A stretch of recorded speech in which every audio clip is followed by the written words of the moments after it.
Hello and welcome back to the Sandbox tutorial, and today's episode we are going to cover paint. So paint is very important. You'll find it in most every home.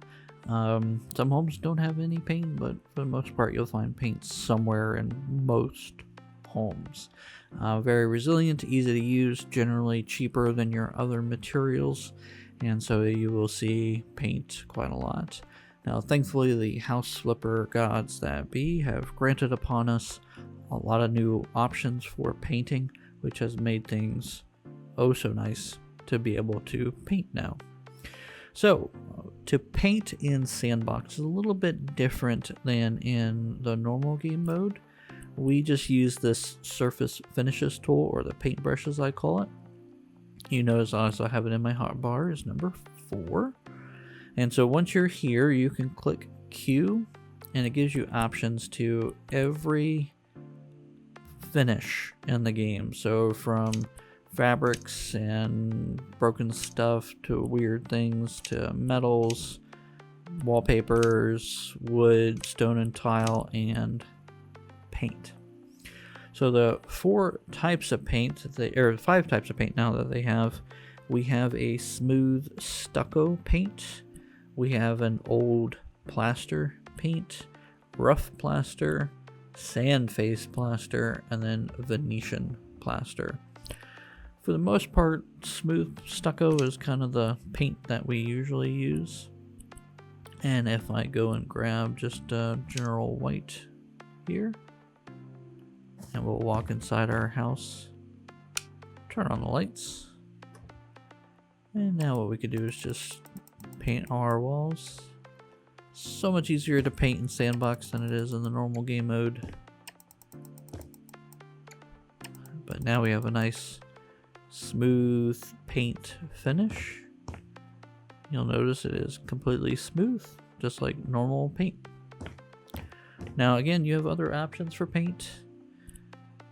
One of the new ones that they just added is this sand-faced plaster. Now, this type of plaster is something that you normally see in ceilings. It is, if I fly up here, you'll notice it has a lot of texture, and it looks very much like, very close to popcorn ceiling, because it has the sand grains in it. Now, you can use this on the walls, you can even use it on the floor.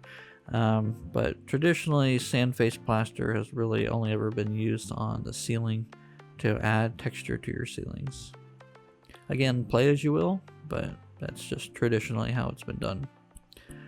The next one is the rough plaster. So rough plaster is kind of like unfinished. It'd be like if you rubbed up against it, it would feel very awkward on your skin. This is a paint that you tend to find outdoors.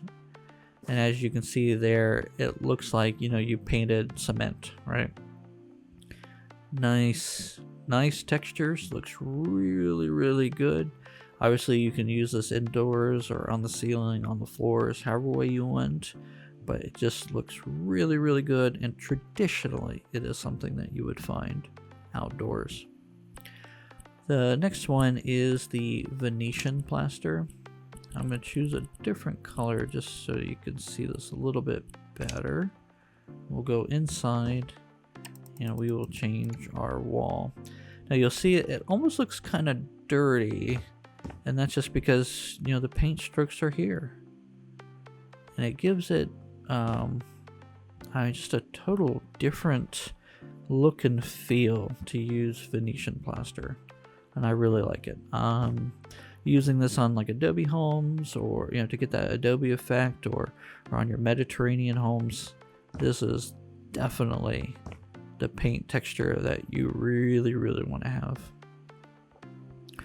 Then the last paint texture is gonna be the old plaster. So old plaster, this is something that you would use a lot in your jobs. As you can see, it looks old, dirty, and hideous. So if you have a building where you need to do that, especially if you're doing jobs, it's a great option to have. But not something I use on the regular, as it just, yeah, it doesn't fit into real homes. It fits into dilapidated homes, which is not something I do that often.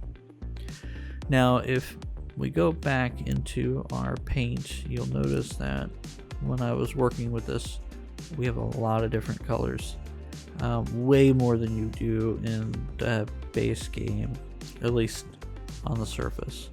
So generally speaking, you have your dull color sets, and they work black, green, shaping up into blue and purple, and then shaping into the pinks, and then oranges, and then reds. And then it repeats into a faded color set, and then rich color set, and then pure color set. So if you were to grab, this color here, the very, very burgundy color with the lighting in here.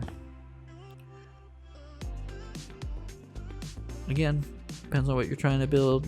Most times a basic white is gonna do you just fine, but every so often, it's always fun to go nice and bold and dark and moody. And as I mentioned the other time with lighting can change your house.